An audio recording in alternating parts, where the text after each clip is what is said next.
देश की इसलिए बात कर रहा हूं कि पंजाब, हरियाणा और पश्चिमी उत्तर प्रदेश तो दिल्ली के पास है, ये यहां आ सकते हैं और इसलिए आए।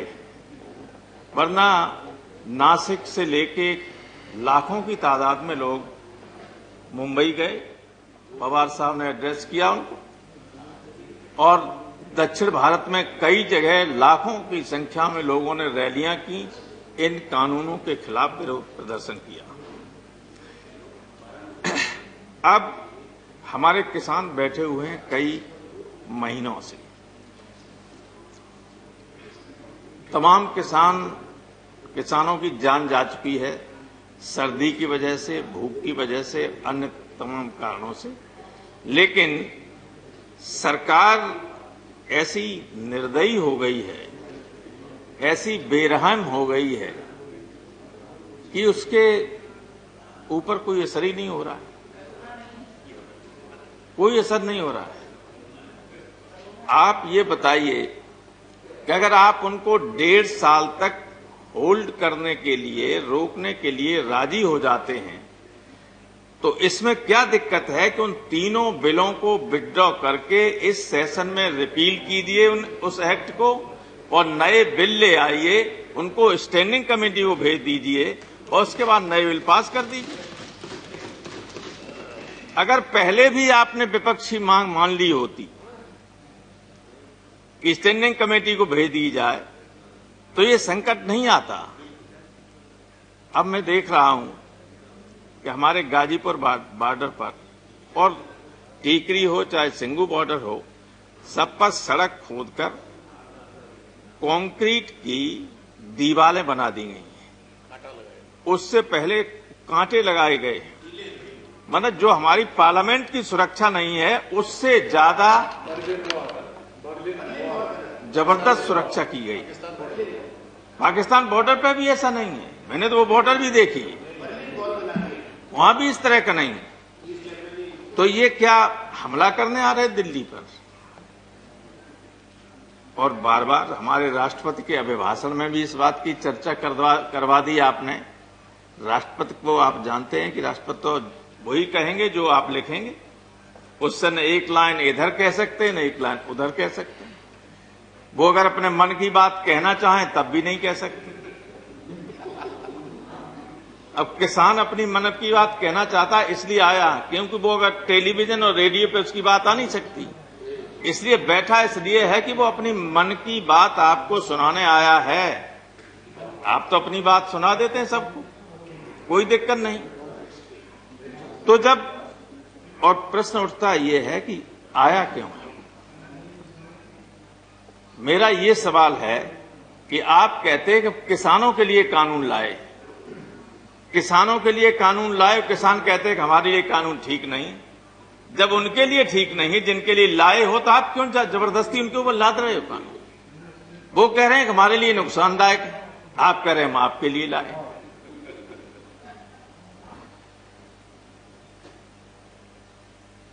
अब देखिए, जो एमएसपी की बात चलती है, ये ऑर्डिनेंसेस आ गए थे पहले ही जून में, और बाद में विधेयक आए जब सत्र चला तब।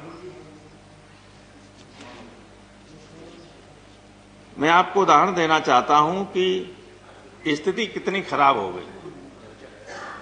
लास्ट ईयर जब ये अध्यादेश नहीं आया था, उससे पहले हमारे यहां मक्का का भाव था 22 रुपया कुंटल, 2200 रुपया कुंटल। और इस बार जब यह अध्यादेश आपने लागू कर दिया, उसके बाद मेरा तमाम जमीन खाली पड़ी रहती थी, धान, उसके बाद आलू, गेहूं, ये सब करते रहते थे। तो लड़के करते थे, उन्होंने कहा साहब मक्का 2200 रुपया कुंटल बिक रही है, कि मक्का कर दीजिए। मक्का की तो 1100 रुपया कुंटल बिक, 1100 रुपया कुंटल। और आपकी एमएसपी है सर, एमएसपी है हाइब्रिड की 2660 रुपया और सामान्य मक्का की 1860 रुपया। तब हमारी मक्का, मेरी कोशिश करने के बाद भी प्रशासन ने कहा कि हम नहीं खरीद पाएंगे। दलालों की तो खरीद लेंगे, लेकिन आम लोगों को आपके बिहार में तो स्थिति इससे भी ज्यादा खराब थी। आप पता करिए कि मक्का क्या हिसाब बिकी। तो एमएसपी के मिलने का कोई सवाल नहीं है। अब इसलिए नहीं कि आपने कहीं इस कानून में ये नहीं लिखा कि मंडियों के अलावा जो प्राइवेट मंडियां बनेंगी, और प्राइवेट बनेंगी क्या? हमें लगता है इन लोगों को कई साल पहले से पता था, बड़े लोगों को, ये ऐसे कानून आएंगे। आपके मध्य प्रदेश में कई जगह एक बड़े व्यापारी ने, जिसका नाम रोज लोग देते, मैं नहीं लेना चाहता हूं, लेकिन कई करोड़ टन चावल और गेहूं भरने के लिए, रखने के लिए गोदामें बना ली। 4 साल से बन रही थी। दिग्विजय सिंह जी, माननीय दिग्विजय सिंह जी अच्छी तरह जानते हैं। अब जब उनके बगल में जो मंडियां होंगी, हमारी राज्य की मंडियां, वे चल जाएंगी क्या? उन्हें कैसे मालूम था भाई कि ये कानून आने वाले जो 4 साल से बना रहे थे? आप देख आइए जाके, अगर मैं गलत कह रहा हूं। बनाई मंडी की नहीं बनाई? और किनकी हैं वो मंडियां? जिनके हवाई अड्डे हैं, कुछ दिनों बाद जिनकी रेलें भी हो जाएंगी, जिनके, अब देखिए, अब लखनऊ हम गए तो भाई चौधरी चरण सिंह हवाई अड्डा है, लेकिन नाम लिखा हुआ है अडानी, लिखा हर जगह, हर लखनऊ की हर सड़क पे उसके बोर्ड लगा दिए गए, होर्डिंग। आप बाहर जाइए, अगर 10 मिनट गाड़ी खड़ी करेंगे तो इतना रुपया, और 10 मिनट से ज्यादा हो गया तो इतना रुपया। आपको अगर कोई छोड़ने आया, आप वीआईपी हैं, उनके साथ, आपके साथ गाड़ियां चली आई, थोड़ा सा हवाई जहाज लेट है और आपसे नमस्ते करने के लिए, खड़े बात करने के लिए रह गए, तब तक पता चला गाड़ी का पैसा बढ़ गया। बहुत बुरा हाल है। तो वही स्थिति इसमें है कि किसान क्यों परेशान है? किसान जानता है बहुत अच्छी तरीके से, सबसे बेहतर मंडियां काम करती हैं पंजाब और हरियाणा की, और वो जानता है कि जब ये मंडियां बेकार हो जाएंगी तो मनमाने तरीके से व्यापार, ये जो बड़े उद्योगपति हैं जिनकी मंडियां बनेंगी निजी, वे किसानों को कहेंगे कि हम इस भाव पे लेंगे, लेना हो तो दो, न देना हो तो रखो अपने घर। और गरीब होता है आदमी, किसान को जब फसल होती है तब वो उस पैसे से अपने बच्चों के लिए कपड़े लेता है, लड़के लड़कियों की शादी हो तो उसका इंतजाम करता है, पढ़ाई के लिए पैसा की व्यवस्था करता है, तो मजबूरी में उसे फिर सस्ते में बेचना पड़ता है। और ये भय है, और भय वास्तविक है। दूसरे ये कि जो एक इसमें दूसरा बिल है कॉन्ट्रैक्ट फार्मिंग का। कॉन्ट्रैक्ट फार्मिंग में इतनी बड़ी धोखाधड़ी हम लोगों को पहले ही संदेह था।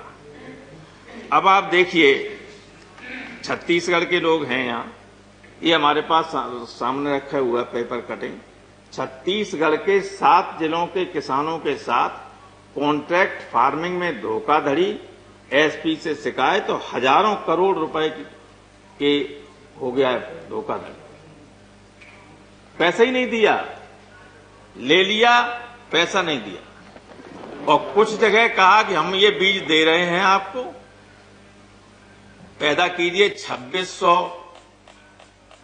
रुपया लेंगे, खरीदेंगे, और पैदावार इतनी ज्यादा होगी, पैदावार आधी भी नहीं हुई, और अब कह रहे हैं कि 800 रुपया खरीदेंगे, और नहीं खरीदेंगे। आप क्या कैसे कर लेंगे? आपने कहीं इस बिल में ये व्यवस्था नहीं की कि चाहे राज्य की मंडी में खरीदा जाए, चाहे कोई इंडिविजुअल खरीदे, चाहे कोई और प्राइवेट मंडी वाला खरीदे, इस एमएसपी से कम लागत पर, कम कीमत पर कोई नहीं खरीदेगा। ये गारंटी अगर एक लाइन लिख दे जाते, तब भी लोगों को भरोसा रहता है कि इसमें हमारी एमएसपी बची रहेगी। अब केवल ऐसे ही कहते रहोगे कि एमएसपी नहीं जाएगी, कहां आपने गारंटी की? भाई जो बड़े बड़े व्यवसाय खरीदेंगे लोग, और कॉन्ट्रैक्ट फार्मिंग का एक मालूम क्या और डर है? एक डर ये है कि वो छोटे छोटे, जैसे 3 एकड़ से कम किसान हिंदुस्तान में लगभग 85% है, वो कॉन्ट्रैक्ट लेंगे तो पता चला कि 500 एकड़ ले रहे हैं, पूरे 2-4 गांव की जमीन ले ली कॉन्ट्रैक्ट। अभी तो हम लोग देते हैं कि मान लो बटाई कोई ले लेता तो 1 फसल के लिए दे देते हैं, 2 फसल के लिए दे, 2 साल के लिए, उससे ज्यादा नहीं देते कि कहीं कब्जा न कर ले। ये लेंगे 25-25 साल के लिए। तो जो लोगों को भय है कि हम बेघर हो जाएंगे, बेजमीनी हो जाएंगे, तो क्या डर है उनके मन में? ये सही है। तो ये जो लोगों को के मन में भय है, इसलिए उसको दूर करने के लिए इन बिल को वापस लेने के अलावा कोई रास्ता नहीं।